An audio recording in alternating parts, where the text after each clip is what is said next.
High in the snowy Alps stands an abandoned sanatorium where the patients used to suffer horrific treatment.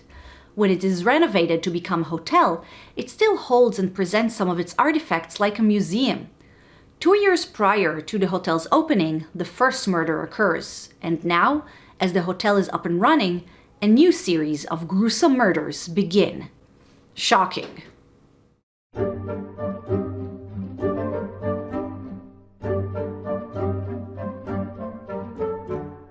Hey bookworms, welcome back to my channel and to another review. And today I will review The Sanatorium by Sarah Pearse, a book I picked up because I felt like reading a horror book. And this one looks pretty good. We have a hotel that used to be a sanatorium where horrible things happen to vulnerable people, and then at present people start dying. Sounds like a great setting for a horror thriller, since our main character, Ellen, is not just a guest at a hotel, but also a police detective. But did this book really deliver those scary elements and spooky atmosphere? Before I answer this question and get to the review, I just want to remind you that on this channel I talk books, from reviews to lists, and I especially like talking about classic literature. So if that is something you think you find interesting, after finishing this video, why won't you scroll through my channel and see if there's anything else you'd like there? Okay, so let's get right into the review. The book was neither thrilling nor scary. To the extent that I kind of doubt it was supposed to be, it was almost as if the author wrote one thing, but then the publishers decided to advertise the book as something completely different. However, that does not necessarily mean the book is bad. To the book's credit, I will say it was a fast read with a very interesting premise. Also, I want to praise Pearse for showing great knowledge of both police procedure and psychology, which definitely helped ground the book in reality. Having said that, I did not like the book. I didn't think it was very good, nor was it skillfully written. It may sound like a contradiction, but I will try to explain. First, I said the author's knowledge made the book more realistic, but I suppose it's all relative. The book has so many egregious cliches that made it feel very stereotypical.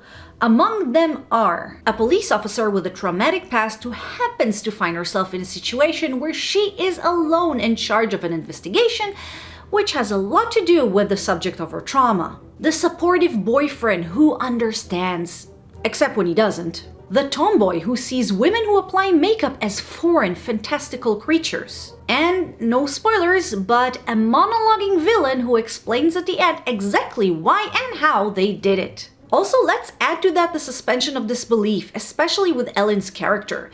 Pearse took a great idea but ruined it by going too far. Ellen is headstrong and honest to a fault. She's trying to right a wrong from her past, trying to have a future by inadvertently refusing to let go of the past. Psychologically, it is so interesting. But come on, her trauma makes her just so weak. She gets paralyzed whenever she's near water. How did a person like that become a detective? And speaking of going too far, let's address the elephant in the room and the book's worst trait, and this is something that made the reading process a lot harder than it should have been. The book is atrocious when it comes to descriptions, especially spatial ones. It says nothing, but does it in so many words it's sometimes exhausting.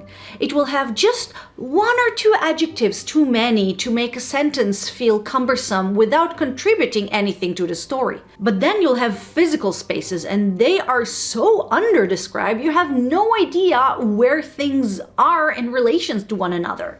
And it is crucial because many times the layout of the room is really important when people are looking for clues or wondering where the suspect could have hidden. For example, in one scene, Ellen is in the spa's changing room and suspects someone went in to spy on her, but she can't see anyone. So she goes through both entrance doors to see where the person could have gone to. But it is so unclear where these doors lead to and the entire layout of the spa. It was so difficult to try to imagine that scene. It also extends to people in the space. So we have 2 characters and they decide to share information with a third one, only for me halfway through that conversation to find out that only one of the 2 is actually there. Also, where are they talking? Are they alone? Can other people hear them? No idea. The book is just so messy when it comes to these things. I just wish it was corrected in the editing process, because the book could have been so much better with some polishing, making sure scenes are understandable and made sense. There is a character lying on the floor, but her face is away, so we can't see if she's awake. But 2 sentences later, we can see that her mouth is taped. And this is where I will end my review. I have a long list of examples of bad descriptions and cliches, but I think you get the point. The book had a lot of potential, and I suppose you could do worse, but you could also do better. So if you're looking for a confined horror thriller, look elsewhere. Like Mexican Gothic, for example, or Turn of the Screw. An English Ghost Story, The Haunting of Hill House, The Little Stranger, Wilding Hall, Lock Every Door. So guys, that was my review on The Sanatorium. Look, if you have a long flight or something, this book can really pass the time. Maybe just adjust your expectations accordingly. So guys, thank you for watching my video. I hope you enjoyed it, and if you did, don't forget to click the like button if you like book talk. Not book talk, book talk. And subscribe to my channel because I upload every other Friday. Again guys, thanks for watching, and I will see you next time. Bye bye.